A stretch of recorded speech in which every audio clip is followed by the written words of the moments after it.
Hello and welcome to News Center. With me, Parikshit Luthra. The United States is dealing with a historic backlog in visa applications with requests from Indian nationals piling up. The U.S. Embassy has warned that though visa appointments are now open, there is a possibility of travelers not being able to be accommodated as per their dates, regardless of the purpose of travel. Indian citizens in America with valid H-1B visas can travel back and forth. Those whose visas have expired or are due to expire have been advised to avoid travel to India.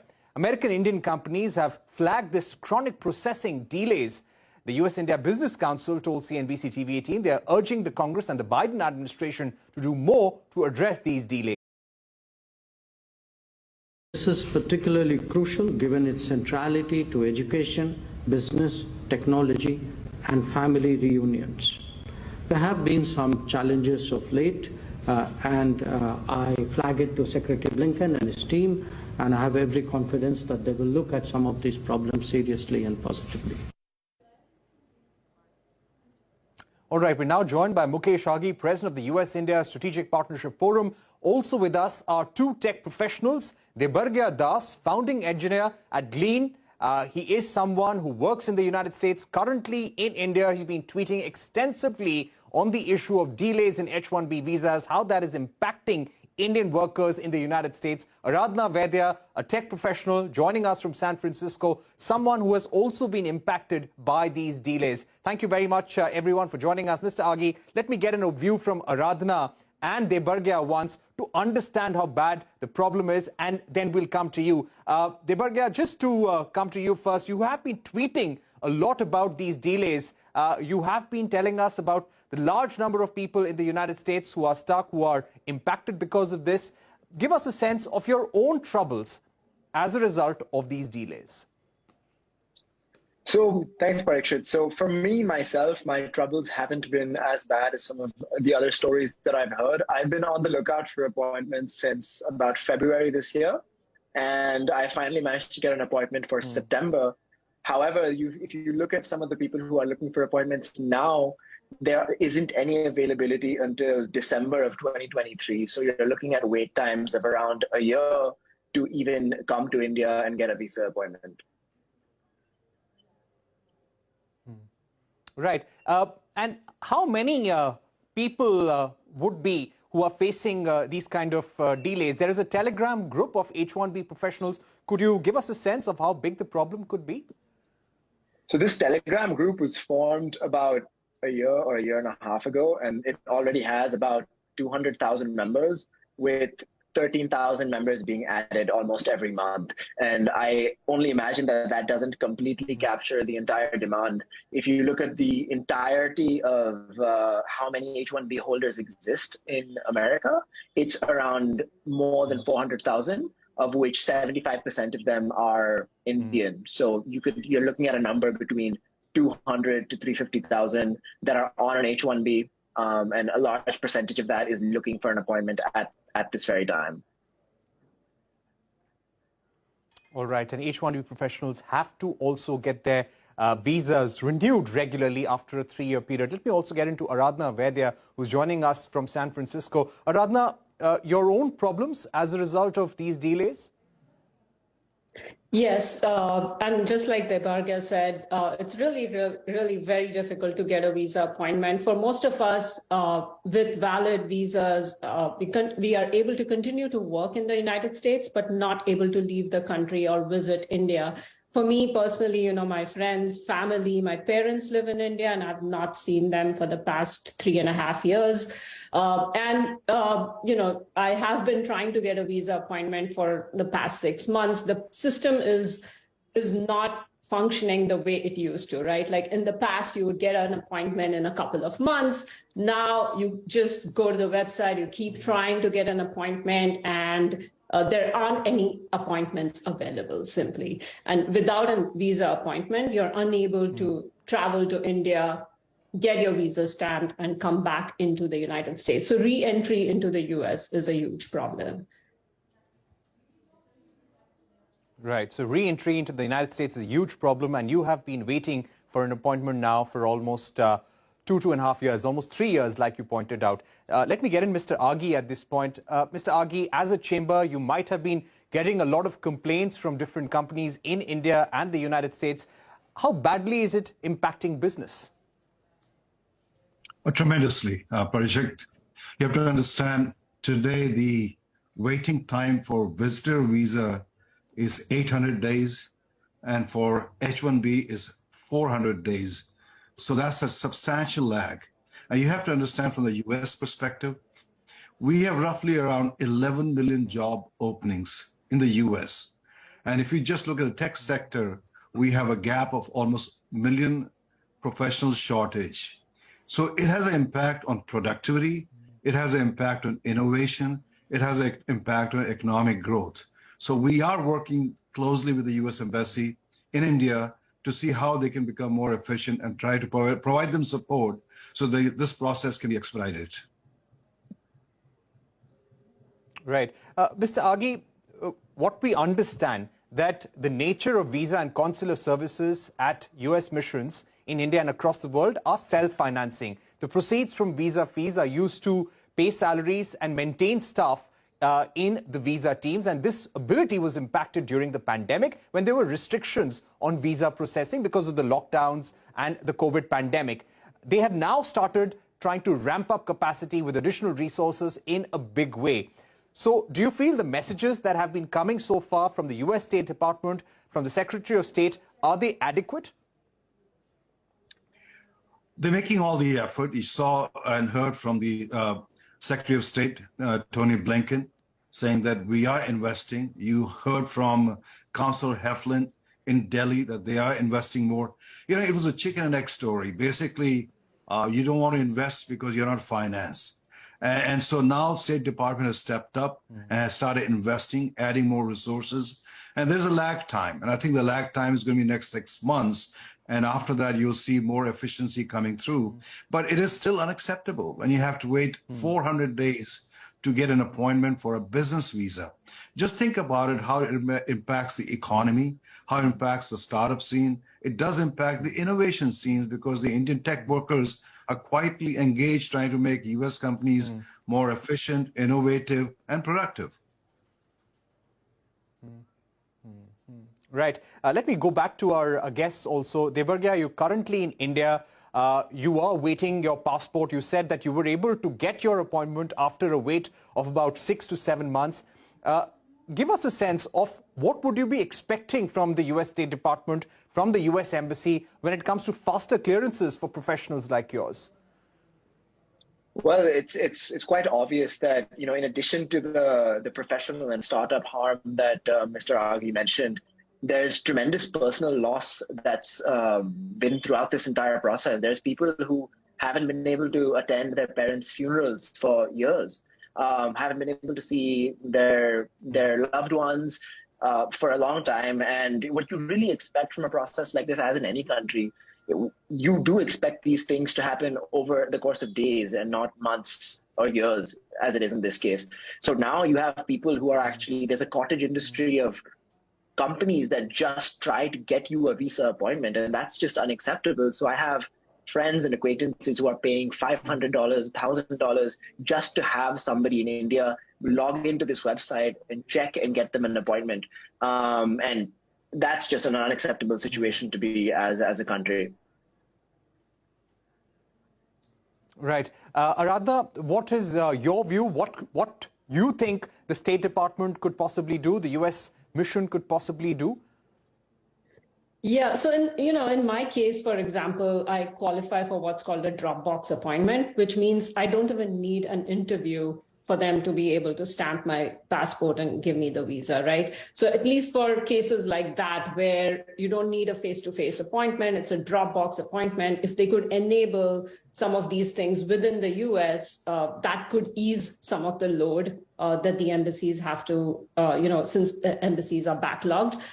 So that is one suggestion, and I don't know if that's possible, but that might be something that they could do. The other thing would be to streamline the interview or the appointment process, rather, right? To what some of the other people have said, like when you try and log on to the site, it's not a straightforward process, right? It just keeps showing you appointments are not available. The window to get an appointment is also open for a very limited amount of time. And it's like people keep on trying on that website to be able to get an appointment. And that's simply not the way things should work, right? There should be a much more simplified and streamlined way of the seemingly easy process, right? Right. Do you also feel, Mr. Aghi, that these delays are impacting the hiring process of skilled professionals from India? Quite a bit, because I think when we hire, we expect people to join in a month's time, 2 times. And if you don't have a predictable time on getting a visa to come, then makes it more difficult to take the decision. But I just want to come back. I think we've been working very closely with the U.S. Embassy in India. And what they are trying to do is with limited resources, trying to waive off more interviews, trying to leverage more Dropbox. So there is a lot of effort being put in. And I think where they're asking for interviews is more for the first-time applicant or people who have been refused visa. So I have to basically bring to everybody's attention that all the efforts are being made by the embassy in Delhi. Yes, State Department did brief us here that they're going to add more and more resources, and that's going to take at least 6 months' time to get people up and running. And so I think you will see a positive impact 6 months from now. But meanwhile, we just have to ride the wave and see how we can get people across the border. Right. And any other recommendations to the U.S. government in order to ease the movement of professionals? Would you like to ask them to maybe prioritize certain categories? So we have made recommendation in the sense there is a category on the emergency side when people have to move fast for health reasons, family reasons, or from a work perspective. Investors, we are able to move them fast enough. But you have to understand that the COVID backlog really made the whole process much more difficult because resources will reduce itself. So they're all ramping up. And you have to understand, for the first time, we're seeing students, for example, they're being given priority. We have 238,000 students in the US this year. And the number I saw, almost 1 million visas were issued last year between tourists and students coming to the US. So I think the effort is being made. It's not good enough. But in our discussion with State Department, they're stating very clearly they're adding resources, give some time to ramp up, and things will ease up. Right. Thank you very much, Debargya, Aradhana, for joining us on this very important discussion that is affecting a large number of Indian professionals, and Mr. Aghi for joining us from the view of the US-India Strategic Partnership Forum as well. We're going to take a short break at this point, but don't go anywhere. When we return, we focus on the electric vehicle testing norms. Nitin Gadkari, the Road Transport Minister, has asked EV players to focus on quality. We catch up with Arun Kumar, Group President of Ola, to understand how the industry is prepping for these new norms.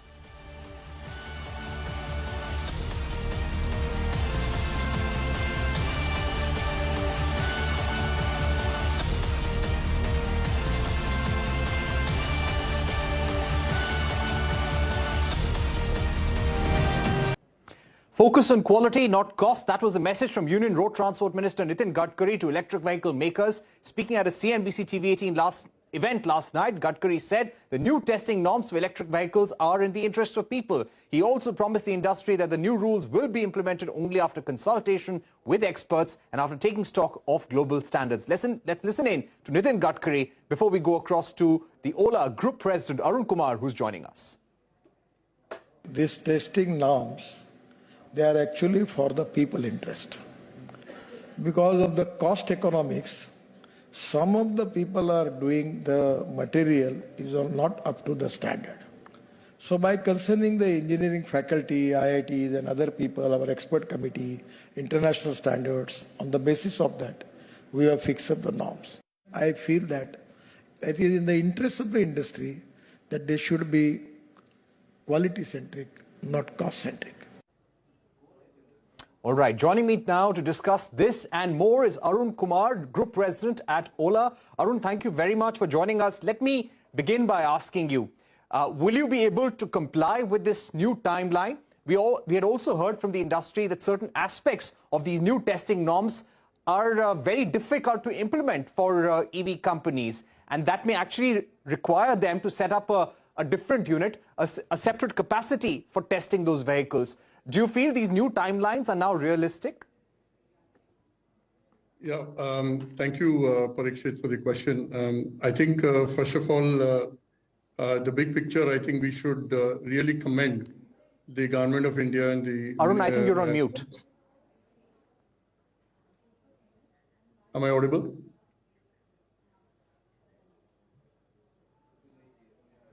Am I audible, please? Yes, yes, Arun, please go ahead.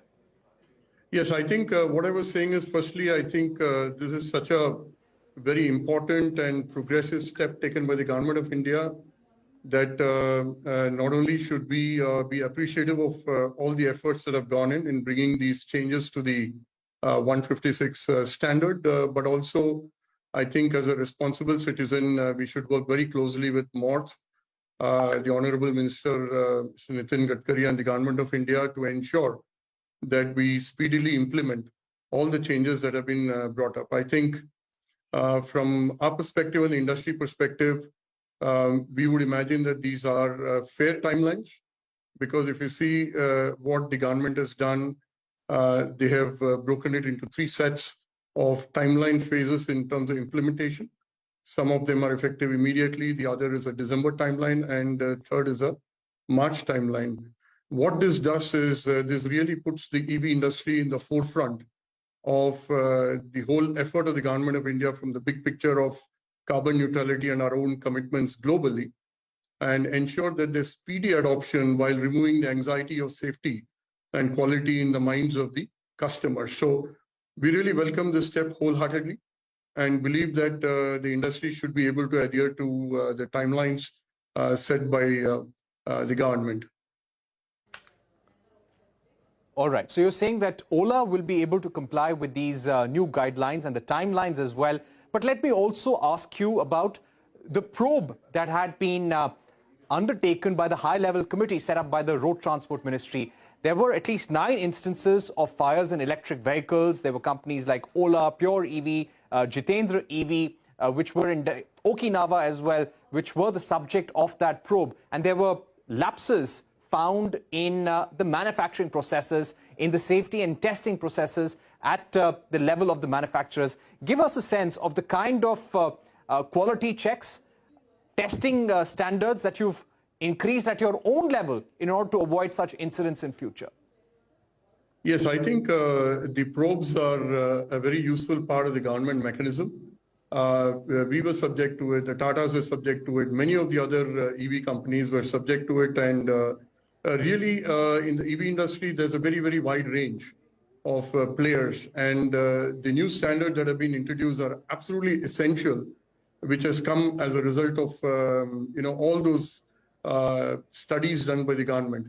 At the higher end of the quality of EV vehicles being produced in this country, and I would add that vehicles produced, for example, by us, are absolutely world standards. On the other end, there are very, very cheap Chinese imports, be it the whole vehicle parts, and or for that matter, the BMSs or cells or even battery packs. Luckily for leading players like ours, we are deep in technology, and we manufacture everything at very modern plants in the country.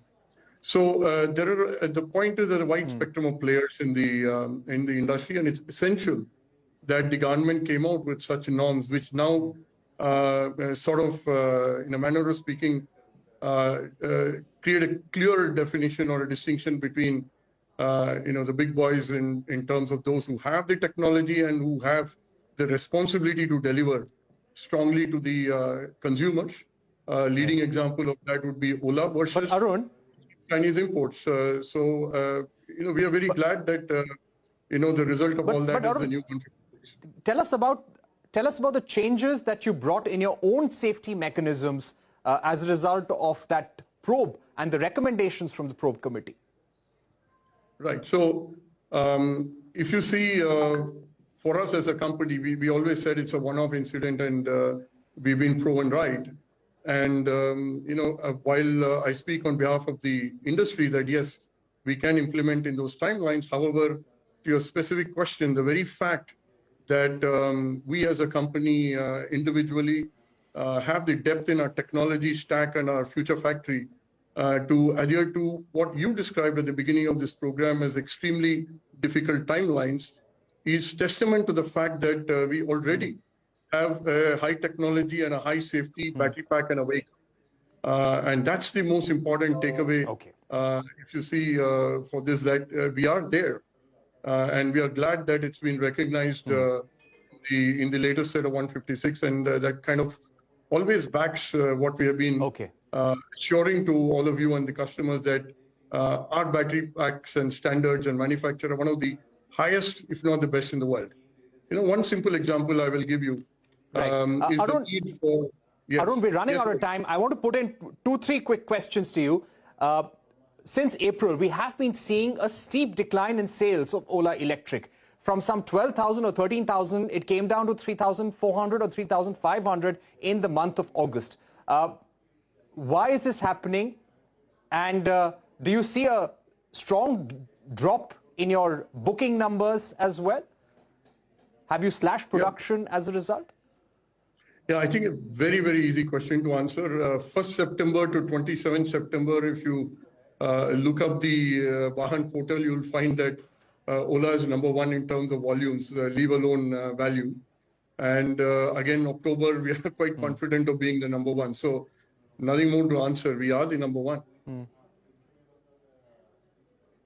So this is because of the new Ola scooter, the mass level scooter that has been brought in the market. We're seeing a big demand for that. But at the same time, the company has introduced discounting for the S1 Pro, for the S1 Pro scooter. And I think the Diwali discount is 10,000 rupees. You've also changed you're looking at changing your retail model as well. So do you think somewhere the decline in sales of the S1 Pro has led to a change in thinking within the company? Absolutely not. First of all, we've been very innovative, the first automobile company in this country, perhaps the world, who does direct-to-customer model, right? And then this model is only being strengthened even further. It's not opening retail stores, but it's about opening experience centers, right? We still don't have dealership, and we don't intend having dealership. It's going to be delivered to your doorstep, and the way to order your vehicle is through the app. So there is no change in strategy. It's sharpening of strategy and enabling experience centers to give you that tall experience. And S1 Pro is selling absolutely in terms of its price band and segment. It is at about 2/3 the market share. S1 Pro is doing its job absolutely fine. It's very important for us to participate in the festival spirit, celebrate the Indian customer, and speed up the adoption into EV. Which is why we've, and the customer needs to experience the best feature and performance in a scooter in this country, perhaps the world. And hence it's a small motivation to try out the S1 Pro. After all, it's a small cost for enabling a lovely customer experience. And you're right, the S1 is driving volumes up. There's a lot more variants in the pipeline. You're going to see a lot more action in the next few months. Right. And the reason why I asked that question about discounting is because right now the EV industry in the two-wheeler segment is not able to meet the market demand. Many EV makers are saying that if they were able to meet the market demand, the conversion rate from electric to ICE would be much greater. At the same time, my last question, I've completely run out of time. How much of the September sales, Arun, are from the Ola S1, the mass market scooter, and how much are they from the S1 Pro, the premium scooter? Well, that's sort of internal information, but if I just give you the last 3 days of orders, literally we have more orders for S1 Pro going off the roof versus the S1, but we're just struggling with the orders and keeping up with the production. So we are absolutely overflowing with orders. Right. We've run out of time, but thank you very much, Arun Kumar, for joining us on News Center, giving us your view on the new EV testing norms and how Ola will be complying with them as well. With that, it's a wrap on this edition of News Center. Thank you for watching. Stay tuned to CNBC TV 18 for more updates.